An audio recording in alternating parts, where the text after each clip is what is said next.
कक्षा 10 ए वाले देखेंगे कंप्यूटर। अध्याय 9 आपका समाप्त हो गया था। अध्याय 10 आपका चालू हो रहा है, सी प्रोग्रामिंग, फाइल प्रबंधन। अब जैसे सबसे पहले व्हाट इज़ दिया गया है, फाइल, व्हाट इज़ फाइल। तो फाइल क्या है, सबसे पहले फाइल की परिभाषा देख लीजिए।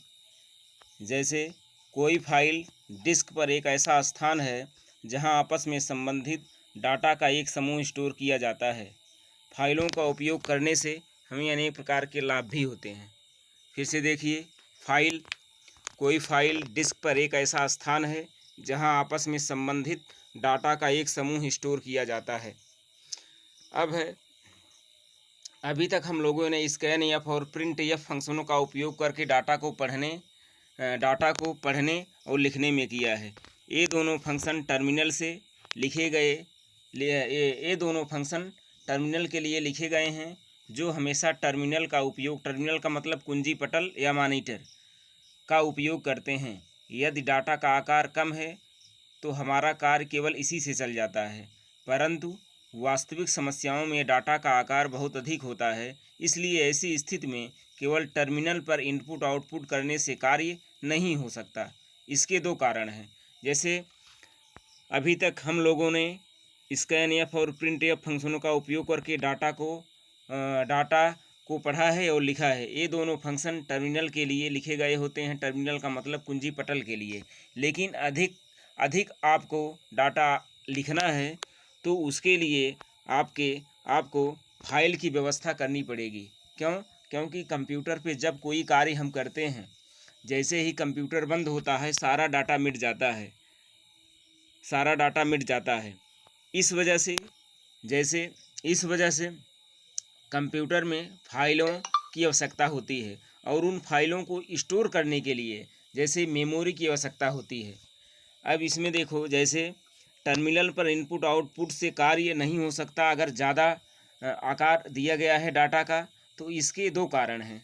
सबसे पहला, अधिक डाटा को टर्मिनल पर इनपुट करने और आउटपुट करने में बहुत सा समय और परिश्रम नष्ट हो जाता है।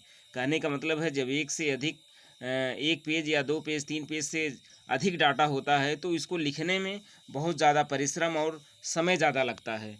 नंबर 2, जब प्रोग्राम समाप्त हो जाता है या कंप्यूटर बंद कर दिया जाता है तो सारा डाटा खो जाता है। कहने का तात्पर्य है, जब हम कोई भी डाटा लिखते हैं, जैसे ही कंप्यूटर को बंद करते हैं, अगर उसे सेव नहीं किए हैं तो सारा डाटा मिट जाता है और उस डाटा को सेव करने के लिए हमको फाइलों की ही आवश्यकता होती है। जैसे इन समस्याओं के बचने के लिए यह आवश्यक है कि डाटा को किसी अस्थायी माध्यम जैसे हार्ड डिस्क या फ्लॉपी डिस्क पर स्टोर कर लिया जाए। जब भी हमको आवश्यकता हो वहाँ से उस डाटा को पढ़ा जाए। ऐसा करने से डाटा कभी नष्ट नहीं होता है और डाटा एक फाइल के रूप में स्टोर हो जाता है। अगली हेडिंग डालेंगे, फाइलों का उपयोग करने से लाभ। जैसे फाइलों के उपयोग से लाभ क्या होता है? फाइलों के उपयोग से हमें निम्नलिखित लाभ होते हैं। नंबर 1, फाइलों की सहायता से हम विशाल डाटा को सरलता से संभाल सकते हैं। कहने का मतलब है, अत्यधिक डाटा को हम संभाल सकते हैं।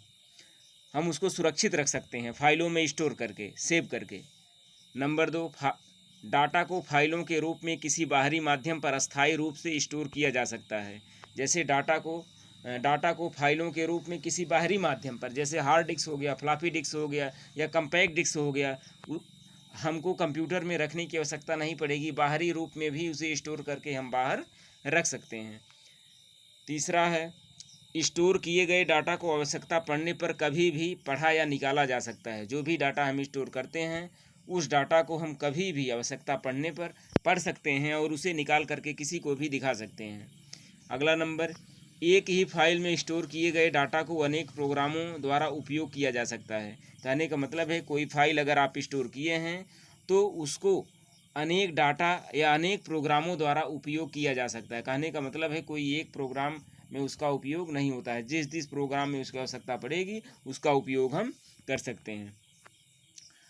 अगला नंबर है, डाटा को आवश्यकता पड़ने पर कभी भी सुधारा जा सकता है। मान लीजिए कोई भी डाटा या उसमें लिखे हैं, कोई फाइल बनाए हैं, वह गलत हो गई है, बाद में देखें गलत हो गई है, तो फाइल के माध्यम से अगर सेव रहेगा तो उस डाटा को हम पुनः कंप्यूटर में रीस्टोर करके पुनः उसे सुधार सकते हैं। उसको सही कर सकते हैं। अब अगली हेडिंग आपकी है फाइलों के प्रकार, टाइप्स ऑफ फाइल। जैसे फाइल को मुख्यतः दो श्रेणियों में बांटा जाता है। एक आपका प्रोग्राम फाइल, या ऐसा भी कह सकते हैं फाइलें मुख्य रूप से दो प्रकार की होती हैं। एक आपकी प्रोग्राम फाइल होती है, दूसरी आपकी डाटा फाइल होती है। डाटा फाइल होती है तो उसमें हेडिंग डालेंगे प्रोग्राम फाइल। प्रोग्राम फाइल ऐसी फाइलों को कहा जाता है जिनमें किसी प्रोग्रामिंग भाषा में लिखे गए प्रोग्रामों को स्टोर किया जाता है, जैसे C++। फिर से देखिए, प्रोग्राम फाइल ऐसी फाइलों को कहा जाता है जिनमें किसी प्रोग्रामिंग भाषा में लिखे गए प्रोग्रामों को स्टोर किया जाता है, जैसे C। प्रोग्राम फाइल में हम C++, जावा इन सब प्रोग्रामों की भाषाओं को ही स्टोर कर सकते हैं, ना कि दूसरे पेज को, दूसरे प्रोग्राम को। दूसरी हेडिंग डालेंगे आप डाटा फाइल। डाटा फाइल क्या होती है? डाटा फाइल ऐसी फाइलों को कहा जाता है जिनमें प्रोग्रामों द्वारा इनपुट आउटपुट के लिए उपयोग किए जाने वाले डाटा को स्टोर किया जाता है। जैसे फिर से देखिए, डाटा फाइल ऐसी फाइलों को कहा जाता है जिनमें प्रोग्रामों द्वारा इनपुट आउटपुट के लिए उपयोग किए जाने वाले डाटा को स्टोर किया जाता है। कहने का मतलब है जो प्रोग्राम में इनपुट आउटपुट के लिए उपयोग किए जाएंगे, ऐसे डाटा को ही डाटा फाइलों में रखा जाता है। ऐसी फाइलों को सामान्यतः प्रोग्रामों द्वारा ही बनाया जाता है, और प्रोग्रामों के गुण भी ऐसी फाइलों को सामान्यतः प्रोग्रामों द्वारा ही बनाया जाता है, या प्रोग्राम के द्वारा ही उसे बनाया जाता है।